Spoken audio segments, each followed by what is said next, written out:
नमस्कार दोस्तों, स्वागत है आपका आज के मुख्य समाचारों में। जी हां दोस्तों, आपको यहां पर देखने को मिलेंगी सुबह से लेकर शाम तक की तमाम बड़ी खबरें मुख्य समाचार ब्रेकिंग न्यूज अपडेट्स के रूप में। तो चलिए दोस्तों, जान लेते हैं आज की पहली खबर।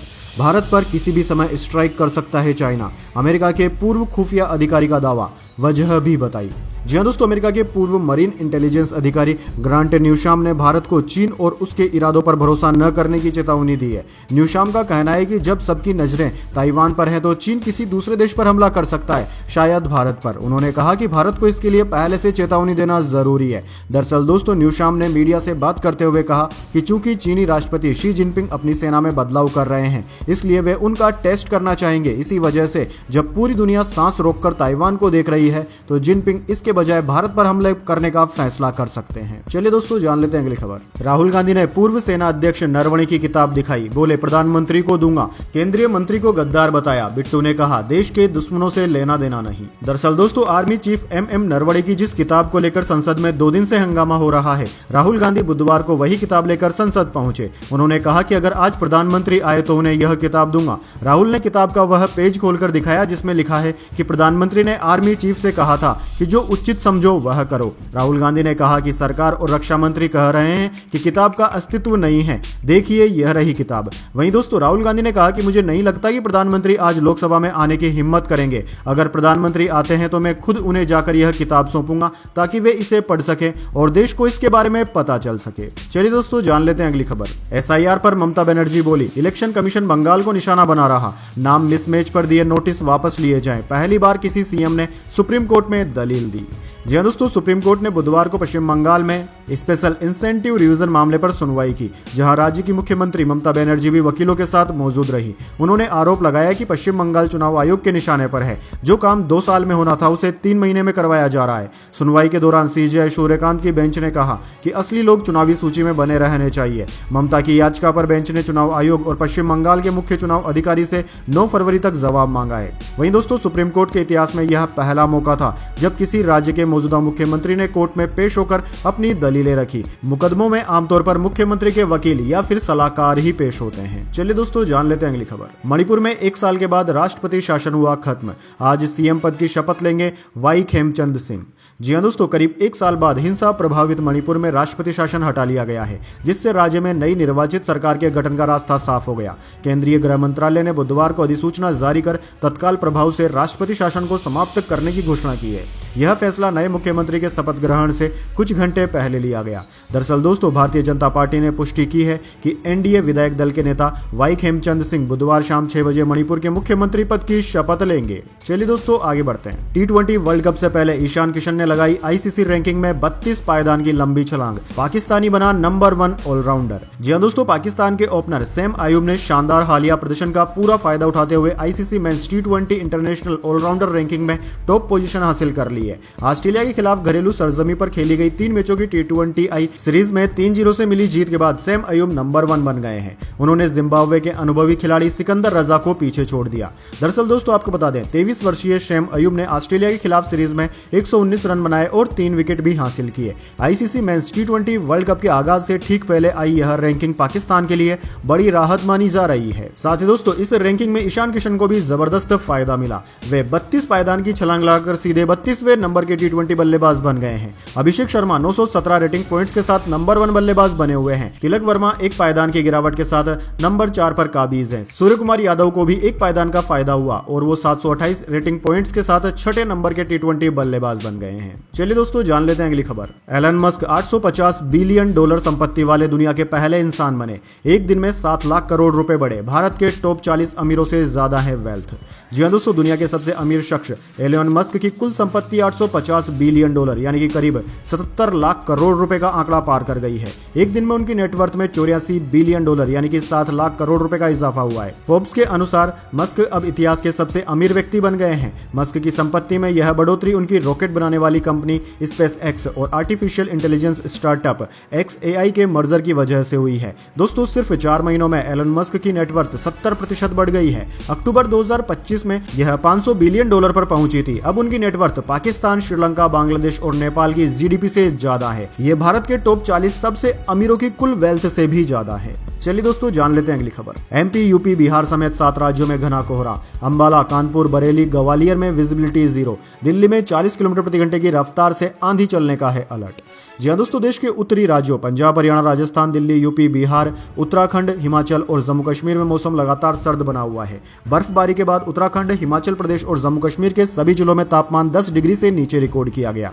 दोस्तों, मैदानी राज्यों में उत्तर से आने वाली हवाओं ने फिर से सर्दी बढ़ा दी है। एमपी, यूपी, बिहार, पंजाब, चंडीगढ़, हरियाणा, दिल्ली में सुबह से घना कोहरा छाया रहा। वहीं दोस्तों, भारतीय मौसम विज्ञान विभाग यानी कि IMD ने दिल्ली में बिजली गिरने और 30 से 40 किलोमीटर प्रति घंटे की रफ्तार से आंधी चलने का अलर्ट जारी किया है। पड़ोसी राज्य हरियाणा और चंडीगढ़ में भी ऐसे ही हालात बने रहने की आशंका है। अगले 7 दिनों में पश्चिमी हिमालय क्षेत्र 3 पश्चिमी विक्षोभ यानी कि वेस्टर्न डिस्टर्बेंस से प्रभावित रहेगा। यानी कि दोस्तों, पहाड़ी इलाकों में बर्फबारी और मैदानी इलाकों में ओला और बारिश के साथ सर्द हवाएं चलेंगी। चलिए दोस्तों जान लेते हैं अगली खबर। लोकसभा स्पीकर के ऑफिस में हंगामा, विपक्ष और बीजेपी सांसदों में बहस। निशिकांत सदन में किताबें दिखाकर बोले, इनमें गांधी परिवार की गद्दारी मक्कारी का जिक्र। दरअसल दोस्तों, संसद में लोकसभा स्पीकर ओम बिरला के ऑफिस में विपक्ष और बीजेपी सांसदों के बीच बहस हुई। ऑफिस का जो वीडियो सामने आया है उसमें विपक्ष की महिला सांसद केंद्रीय संसदीय मंत्री किरण रिजिजू से कुछ कहती नजर आ रही है। वहीं लोकसभा में भाजपा सांसद निशिकांत दुबे ने गांधी परिवार और कांग्रेस पर लिखी किताबें और नोट्स दिखाए।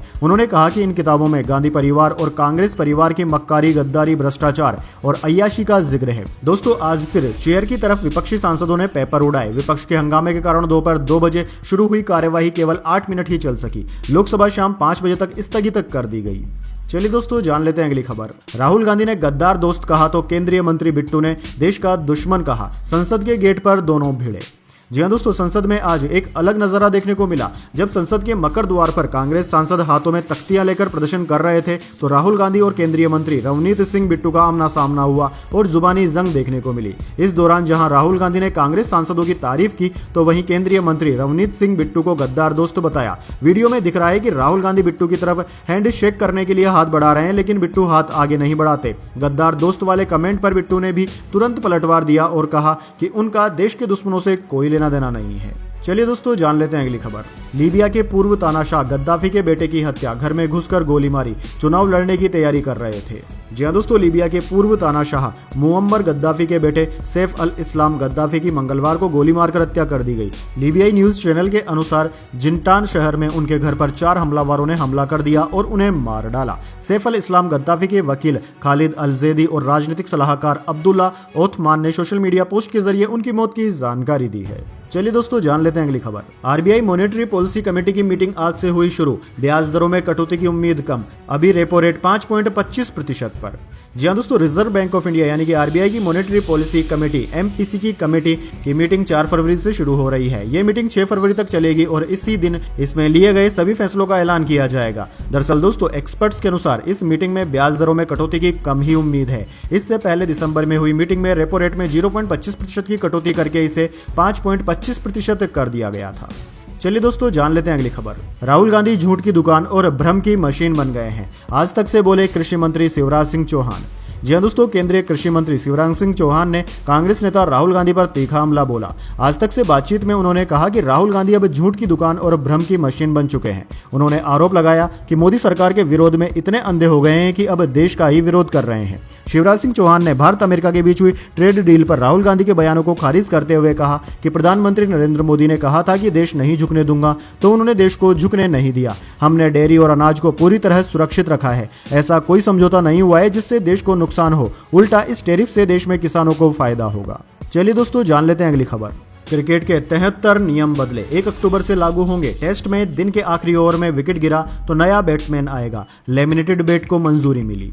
जी हां दोस्तों, क्रिकेट के 73 नियम बदल दिए गए हैं। इनमें टेस्ट मैच में दिन के आखिरी ओवर में विकेट गिरने पर पूरा ओवर खेलना अनिवार्य कर दिया गया है। Dead ball, overthrow, boundary पर लिए जाने वाले कैच, विकेट कीपर की पोजीशन जैसे कई नियम बदले गए हैं। लेमिनेटेड बैट को शर्त के साथ मंजूरी दी गई है। दरअसल दोस्तों, ये सारे नियम 1 अक्टूबर 2026 से लागू हो जाएंगे। 2022 के बाद से नियमों में यह सबसे बड़ा बदलाव है। चलिए दोस्तों जान लेते हैं इसके बाद अगली बड़ी खबर।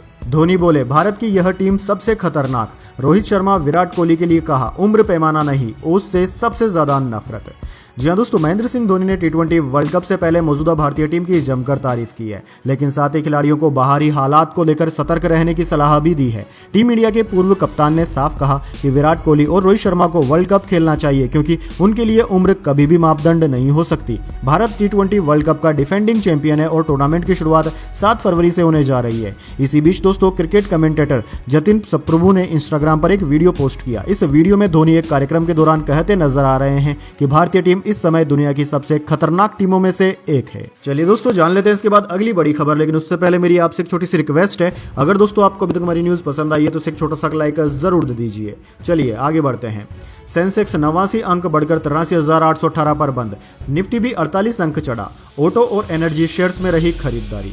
जी हाँ दोस्तों, शेयर बाजार में आज बढ़त देखने को मिली। सेंसेक्स 79 अंक बढ़कर 83,818 पर बंद हुआ। निफ्टी में 48 अंकों की बढ़त रही। ये 25,776 के स्तर पर बंद हुआ। वहीं दोस्तों, ऑटो, एनर्जी और एमएफसीजी शेयर्स में बढ़त रही। इसके अलावा दोस्तों, आईटी और बैंकिंग शेयर्स में गिरावट देखने को मिली। सेंसेक्स के 30 शेयरों में से 22 में बढ़त रही। निफ्टी 50 के 50 शेयरों में से 38 चढ़कर आज बंद हुए। वहीं दोस्तों, बात करें निफ्टी 50 के टॉप गेनर और टॉप लूजर स्टॉक्स की, तो दोस्तों आज के मार्केट में निफ्टी 50 के टॉप गेनर्स में अट्रेट, जोमेटो और ओएनजीसी रहे, जबकि निफ्टी 50 के टॉप लूजर्स में इन्फोसिस, टीसीएस और एचसीएल टेक रहे। चलिए दोस्तों, जान लेते हैं अगली खबर। सोना 1.58 लाख पर पहुंचा। 2 दिन में 9,412 रुपए महंगा हुआ। चांदी 9,573 रुपए बढ़कर 2.74 लाख रुपए प्रति किलोग्राम पर पहुंची।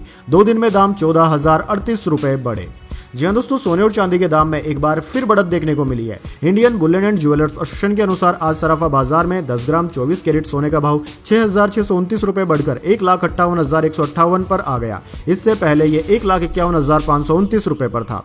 दोस्तों, सोना 2 दिन में 9,412 रुपए महंगा हो चुका है। वहीं दोस्तों, चांदी की बात करें तो चांदी की कीमत आज 9,573 रुपए बढ़कर 2,73,528 रुपए प्रति किलोग्राम पर पहुंच गई है। वहीं दोस्तों, बात करें कैरेट के हिसाब से क्या चल रही है सोने की कीमतें, तो दोस्तों 14 कैरेट सोने की कीमत 92,522 रुपए है। 18 कैरेट सोने की कीमत 1,18,619 रुपए, 22 कैरेट की कीमत 1,44,873 रुपए और 24 कैरेट सोने की कीमत 1,58,158 रुपए प्रति 10 ग्राम है। चलिए दोस्तों, जान लेते हैं अगली खबर। उत्तर प्रदेश के युवाओं के लिए बड़ी खुशखबरी, हर जिले में मिलेंगे रोजगार के मौके। जी हाँ दोस्तों, आपने बिल्कुल सही सुना। उत्तर प्रदेश सरकार ने युवाओं को रोजगार और स्वरोजगार के बेहतर अवसर उपलब्ध कराने की दिशा में एक बड़ा और दूरदर्शी कदम उठाया है। मुख्यमंत्री योगी आदित्यनाथ ने प्रदेश के हर जिले में सरदार वल्लभ भाई Patel employment and industrial zone स्थापित करने के दिशा निर्देश अधिकारियों को दे दिए हैं। इन जोनों के माध्यम से युवाओं को कौशल प्रशिक्षण, नौकरी और उद्यमिता तीनों सुविधाएं एक ही स्थान पर उपलब्ध कराई जाएगी। दोस्तों, मुख्यमंत्री ने उच्च स्तरीय बैठक में कहा कि इस योजना का उद्देश्य केवल रोजगार देना नहीं, बल्कि युवाओं को आत्मनिर्भर बनाकर प्रदेश की औद्योगिक ताकत को नई ऊंचाइयों तक पहुंचाना है। चलिए दोस्तों, जान लेते हैं अगली खबर। सीएम ममता बनर्जी की दलील सुनने के बाद सुप्रीम कोर्ट ने जारी किया नोटिस। एसआईआर पर चुनाव आयोग को दिए सख्त निर्देश। जी हां दोस्तों, आपने बिल्कुल सही सुना। सुप्रीम कोर्ट में बुधवार को पश्चिम बंगाल की मुख्यमंत्री ममता बनर्जी की दायर उस याचिका पर सुनवाई हुई जिसमें राज्य में चल रहे स्पेशल इंसेंटिव रिवीजन यानी कि एसआईआर के तहत वोटर लिस्ट संशोधन को चुनौती दी गई है। इस दौरान पश्चिम बंगाल की मुख्यमंत्री खुद मौजूद थी। दरअसल दोस्तों, सुप्रीम कोर्ट में इस मामले पर एक बेहद भावुक और तीखी बहस देखने को मिली। इस दौरान पश्चिम बंगाल की मुख्यमंत्री ममता बनर्जी ने खुद पीठ के सामने दलील रखी। उन्होंने आरोप लगाया कि राज्य में चुनाव से पहले बड़े पैमाने पर वोटरों के नाम गलत तरीके से हटाए जा रहे हैं। चलिए दोस्तों, जान लेते हैं अगली खबर।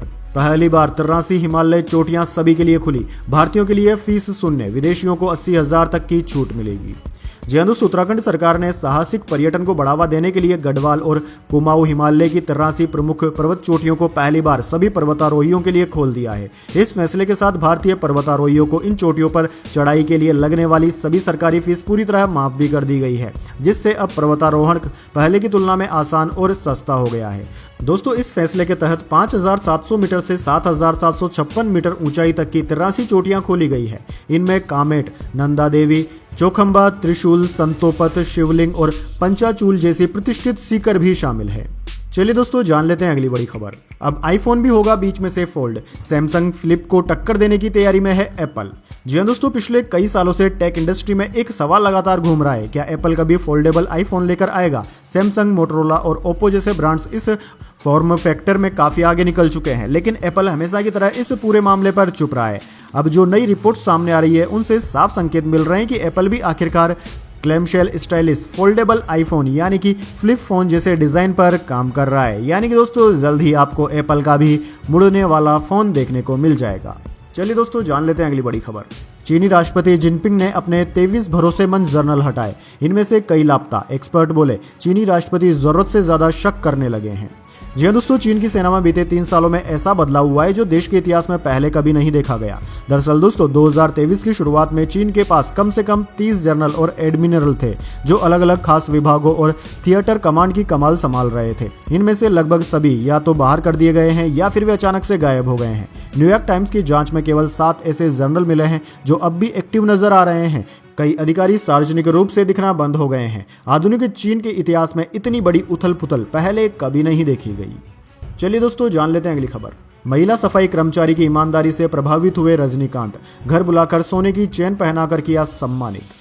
जी हाँ दोस्तों, सुपरस्टार रजनीकांत अपनी दरियादिली और सादगी के लिए जाने जाते हैं। हाल ही में उन्होंने सोशल मीडिया पर कुछ तस्वीरें शेयर की जिसमें वह एक महिला सफाई कर्मचारी को सम्मानित करते नजर आ रहे हैं। दरअसल दोस्तों उसका नाम पद्मा है। यह महिला कर्मचारी चेन्नई के टी नगर इलाके में काम करती है। ड्यूटी के दौरान उन्हें एक लावारिस पाउच मिला जिसमें 45 सावरेन यानी करीब 360 ग्राम सोने के आभूषण थे। इन गहनों को अपने पास रखने के बजाय पद्मा ने तुरंत अपने सीनियर को इसकी जानकारी दी और पाउच को पुलिस स्टेशन में जमा करा दिया। इसके बाद पुलिस ने जांच कर गहनों को उनके असली मालिक तक पहुंचा दिया। जब यह बात रजनीकांत तक पहुंची तो उन्होंने पद्मा को अपने चेन्नई स्थित घर पर आमंत्रित किया और उन्हें सोने की चेन पहनाकर सम्मानित किया। चलिए दोस्तों जान लेते हैं अगली खबर। यूपी में अप्रैल से जुलाई के बीच होंगे पंचायती चुनाव। मंत्री ओपी राजभर बोले बैलेट पेपर जिलों में पहुंचे, 28 फरवरी को आएगी वोटर लिस्ट। जी हाँ दोस्तों, यूपी में पंचायत चुनाव को लेकर मंत्री ओम प्रकाश राजभर ने मंगलवार को बड़ा दावा किया है। उन्होंने कहा कि यूपी सरकार ने पंचायत चुनाव कराने की तैयारी पूरी कर ली है। चुनाव निर्धारित समय पर कराए जाएंगे। राजभर योगी सरकार में पंचायती राज मंत्री है। दरअसल दोस्तों मंगलवार को वे वाराणसी में थे। उन्होंने पंचायत चुनाव 2027 के विधानसभा चुनाव के साथ होने की अटकलों पर विराम लगा दिया है। उन्होंने कहा कि पंचायत चुनाव विधानसभा चुनाव से पहले होंगे, इसके लिए मतपत्र यानी कि बैलेट पेपर छपकर सभी जिलों में पहुंच चुके हैं। जिला निर्वाचन अधिकारियों ने होमवर्क शुरू भी कर दिया है। चलिए दोस्तों जान लेते हैं अगली खबर। रेल यात्रियों के लिए बड़ी खुशखबरी, वंदे भारत स्लीपर में बदला फूड मेन्यू। अब वेजिटेरियन के साथ मिलेगा नॉन वेज ऑप्शन भी। जी हाँ दोस्तों, वंदे भारत एक्सप्रेस के बाद अब देश में वंदे भारत स्लीपर ट्रेन भी शुरू हो चुकी है। वंदे भारत स्लीपर में यात्रियों को बहुत सी सुविधाएं मिलती है। देश की पहली वंदे भारत स्लीपर हावड़ा से कामाख्या के बीच चल रही है। इस ट्रेन में सफर करने वाले यात्रियों के लिए बड़ी राहत की खबर है। अब दोस्तों इस हाई टेक ट्रेन में खाने के ऑप्शंस पहले से मुकाबले बहुत ज्यादा हो गए हैं। यात्रियों को जल्द ही वेजिटेरियन के साथ नॉन वेजिटेरियन फूड चुनने की भी सुविधा मिलेगी। यह बदलाव उन यात्रियों की पसंद को ध्यान में रखकर किया गया है जिन्हें मछली, अंडा या चिकन खाना पसंद होता है। शुरुआत में सिर्फ वेज मेन्यू होने से कई यात्रियों को असुविधा हो रही थी। अब रेलवे ने बताया कि मेन्यू में नॉन वेज ऑप्शन जोड़े जा रहे हैं जिससे यात्रियों को मनपसंद खाना मिल सकेगा। तो दोस्तों यह थी आज की तमाम बड़ी खबरें। इसके बाद दोस्तों बारी आती है आज के माइंड क्यूज क्वेश्चन की। जी हाँ दोस्तों, एक आसान से सवाल का जवाब देकर आप जीत सकते हैं एक सरप्राइज गिफ्ट हमारे यूट्यूब चैनल की ओर से। तो दोस्तों आज का सवाल आपकी स्क्रीन पर आ चुका है। भारत की सबसे तेज गति से चलने वाली ट्रेन का नाम क्या है? जी हाँ दोस्तों, अगर आप जानते हैं भारत की सबसे तेज गति से चलने वाली ट्रेन का नाम तो जल्दी से उस ट्रेन का नाम कमेंट बॉक्स में लिख दीजिए। अगर दोस्तों आपका जवाब होता है एकदम सही और आप चुन जाते हैं लकी विजेता के रूप में तो आपको मिल सकता है एक सरप्राइज गिफ्ट हमारे यूट्यूब चैनल की ओर से। तो दोस्तों जल्दी से अपना उत्तर कमेंट बॉक्स में लिख दीजिए, वीडियो को लाइक कर लीजिए और चैनल को सब्सक्राइब करके बेल आइकन जरूर से दबा लें। धन्यवाद। वंदे मातरम। जय हिंद, जय भारत।